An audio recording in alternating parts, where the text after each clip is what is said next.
In 1986, OSHA issued the interim final rule for hazardous waste operations and emergency response.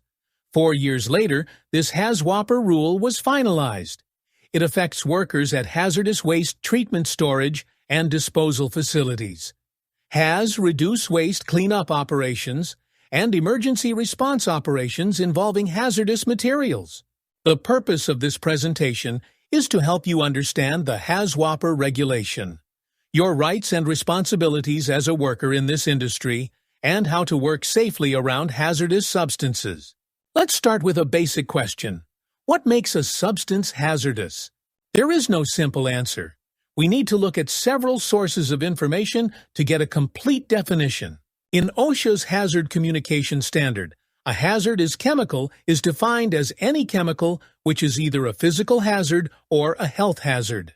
According to OSHA, physical hazards include combustibles, flammables, explosives oxidizers, organic peroxides, reactive chemicals, and compressed gases. Health hazards include sensitizers, irritants, corrosives, toxic and highly toxic agents, and carcinogens. The U.S. Department of Transportation lists the materials it considers hazardous in its Hazardous Material Table in 49 CFR 172.101. According to DOT, a hazardous material is basically any substance which could present an unreasonable risk to health, safety, or property when transported. Finally, the EPA defines hazardous waste as any discarded material which is ignitable, corrosive, reactive, or toxic. The easiest way to tell if a particular substance is hazardous is to look right on the container label. There are several different labeling systems, but under OSHA, DOT, and EPA guidelines, all hazardous materials must bear warnings of the hazards they present. More detailed hazard information and handling instructions can be found on a hazardous material shipping papers and other written documentation. When working with a hazardous chemical, you can look at its Material Safety Data Sheet, or MSDS, for information on hazards and safety precautions. Sometimes, however, this documentation is not available. Other times, we can encounter materials without container labels, or even without containers. In these situations, we need to use air monitoring to detect what HAZWOPER calls IDLH conditions, which are immediately dangerous to life and health. Laboratory analysis of contaminated air or samples of the material itself can confirm any IDLH conditions and provide more detailed information about the other safety and health hazards the substance may present.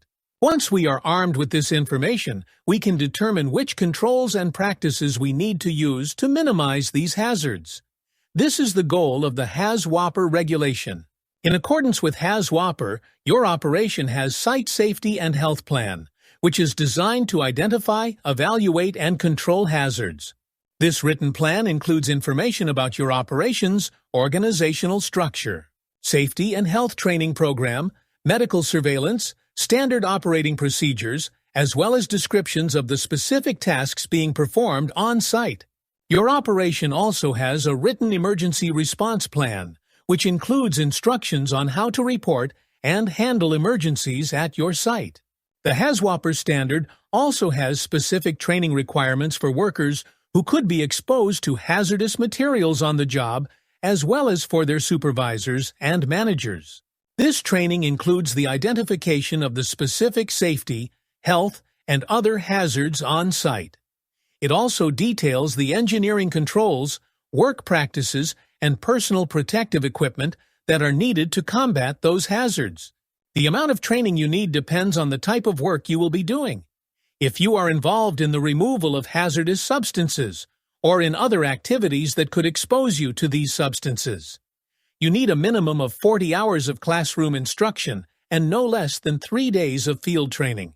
If you will only be on site occasionally to perform specific limited tasks, such as surveying or taking air samples, and you are unlikely to be exposed to hazardous materials above their published exposure limits, you need a minimum of 24 hours of classroom instruction and no less than 1 day of field experience.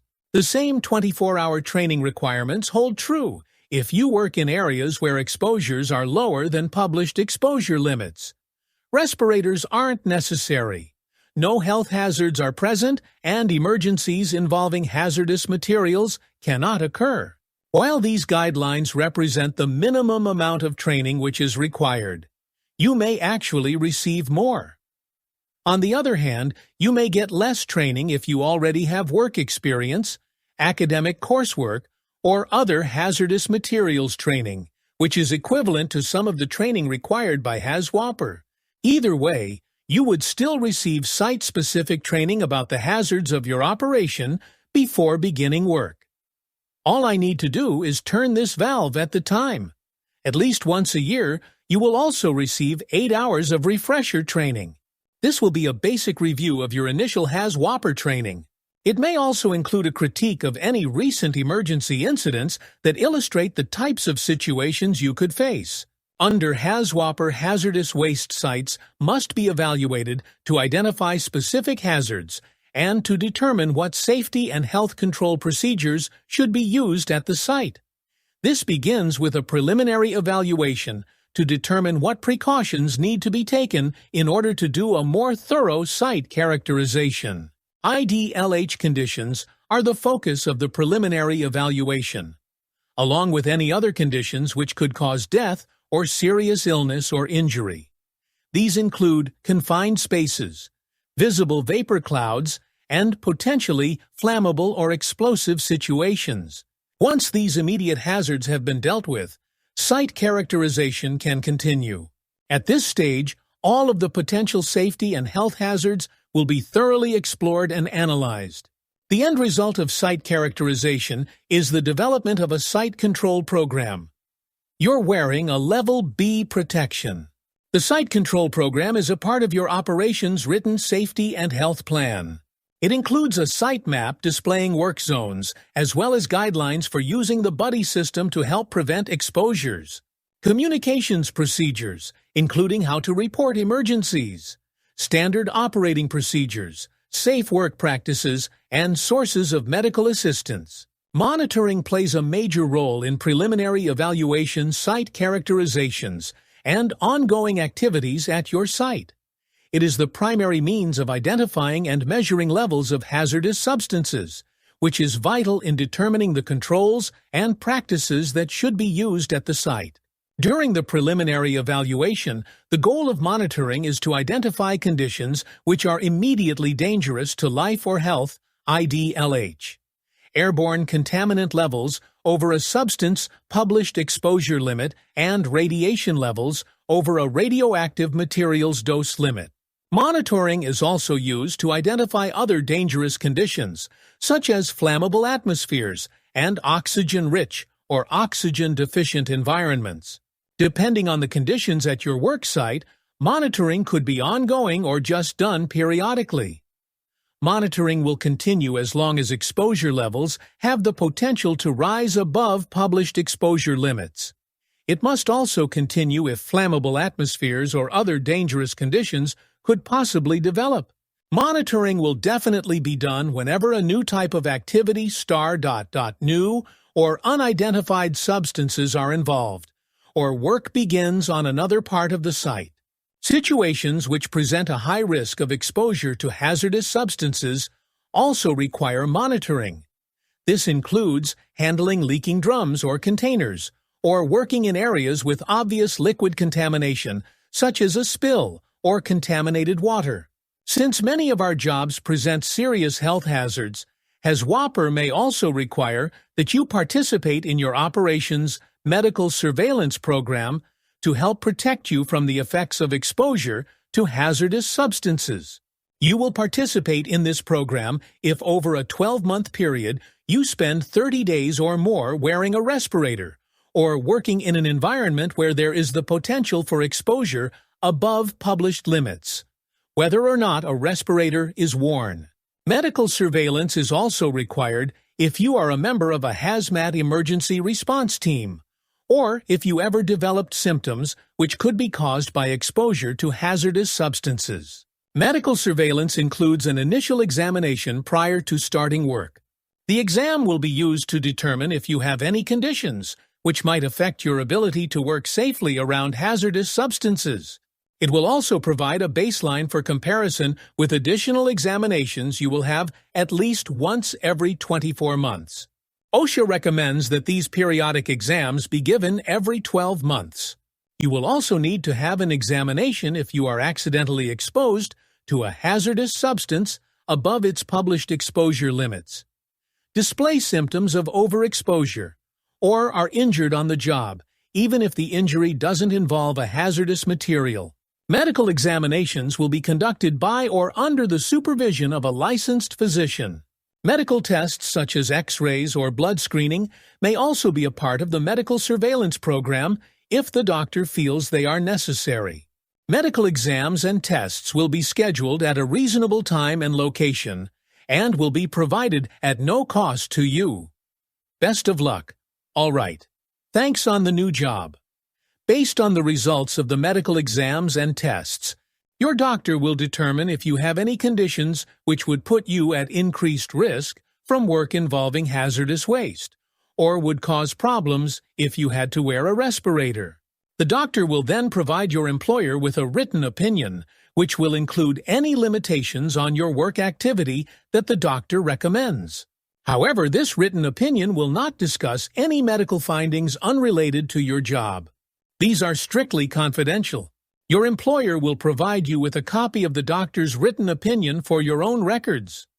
First shoot is the summary of the whole thing. They like it. There is more to HAZWOPER than medical surveillance, monitoring, and training. The regulation also calls for a system of controls to prevent overexposure to hazardous substances. This includes the use of engineering controls, safe work practices, and personal protective equipment. Engineering controls are devices designed to prevent or reduce your exposure to hazards. When working around hazardous ways, this can include pressurized cabs on material handling equipment and ventilation systems used to remove contaminated air from work areas.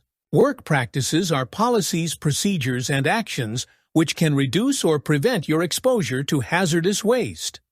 Examples include having non-essential personnel leave areas of potential exposure, staying upwind of possible airborne hazards, and wetting down dusty operations. Using safe work practices includes following standard operating procedures. These are the methods for performing specific tasks at your site or in your facility, which have been approved by your supervisor, manager, or safety director. And I do suggest that you're reading. The HAZWOPER regulation provides standard operating procedures for working with drums and other containers, since safe handling is a vital part of minimizing exposure to contaminants. Government agencies, such as the DOT, OSHA, and the EPA, have specific physical requirements for containers used to store and transport hazardous substances. You need to make sure that drums and other containers meet these guidelines and remember to inspect them for integrity before, during, and after use. Containers used for hazardous substances must be properly labeled as well. You should treat unlabeled drums and containers as if they contain hazardous materials until it has been determined otherwise. If sealed containers need to be opened for any reason, special precautions must be taken. These include having unnecessary personnel leave the area, using explosion-proof barriers and non-sparking equipment, and safely bleeding off excess pressure within the container before opening it. Drums and other containers of hazardous waste should be moved as little as possible. However, when it is necessary to transport containers, remember that radioactive, flammable, and shock-sensitive materials require special safety measures, such as the use of handling equipment with protective shielding. Do not move containers that seem to be bulging or swelling from excess pressure until the cause of the pressure can be determined and appropriate precautions can be taken. Ask your supervisor about the specific procedures that are used at your location. Prior to shipping, hazardous waste containers must be identified and classified in a staging area. This is the best way to make sure everyone knows what they are dealing with and how to handle it safely. If the combination of engineering controls and work practices cannot reduce your exposure to acceptable levels, then personal protective equipment must also be used. Remember, PPE is not meant to be a standalone solution. It should be used in conjunction with other controls to provide adequate protection. The personal protective equipment that you wear must always match the potential hazards of the work environment. There are 4 basic levels of PPE, each providing a different degree of protection. Level D provides only basic protection in the form of a standard work uniform or generic work clothing. Level C protection is used when the concentrations and types of airborne contaminants are known and are within acceptable limits for using full-face or half-mask air purifying respirators. Hooded chemical-resistant clothing is used at this level to provide protection against skin contact hazards, as well as to simplify decontamination. Level B PPE provides the same amount of skin protection as Level C, but a much higher degree of respiratory protection. This includes a full-face piece self-contained breathing apparatus, SCBA, or a supplied air respirator, SAR 20 minutes, reading air level A provides the greatest degree of skin respiratory and eye protection. This includes an SCBA or an SAR+, a totally encapsulating chemical protective suit, along with other appropriate gear and clothing. While chemical protective clothing and PPE protects you from exposure to hazardous substances, it usually becomes contaminated in the process. Your clothing, PPE, tools, and equipment, even you must be decontaminated whenever you leave a contaminated area. Decontamination is important to protect both you and everyone else you come into contact with, including your family and friends. The facilities and supplies you need for decontamination will be provided by your company. Personal protective equipment and tools must be treated appropriately, and clothing must be laundered or properly disposed of. If hazardous material can pass through your work clothing, or you are exposed during decontamination, you must shower to remove any of the material which may have come into contact with your body. Equipment and solvents used during decontamination will also become contaminated in the process. They must be decontaminated and disposed of as well. So far, we have talked mainly about hazardous waste operations, but HAZWOPER also has requirements for emergency response to incidents involving hazardous materials. These requirements begin with a written emergency response plan, which provides instructions on how to report and handle emergencies at your location. The plan includes information on the roles of personnel participating in a response, lines of authority, methods of communication, and training requirements. Your operations emergency response plan also includes information on emergency recognition and prevention, site security and evacuation procedures, as well as decontamination procedures, first aid, and emergency medical treatment. Training plays an important role in emergency response. HAZWOPER specifies 5 levels of training, depending on the role you might be expected to take in a hazardous materials incident. The first responder awareness level is for workers who are likely to witness a leak, spill, or other accidental release of a hazardous substance. If you fall into this category, you will be trained on proper reporting procedures to use to initiate an emergency response. The next level of training is for hazardous materials technicians, workers who will approach the point of release of a hazardous substance and plug, patch, or otherwise stop the release. Hazmat technicians must undergo a minimum of 24 hours of training. A hazardous materials specialist gets the same level of training as a hazmat technician, but receives more detailed training about the substances on site. Hazmat specialist may also be called upon to act as site liaison with federal, state, local, or other government authorities. The individual with the most authority in an emergency response situation is the incident commander. This person goes through a great deal of additional training to be prepared to take control of the incident scene and coordinate the entire emergency response. It's minor skin hazard.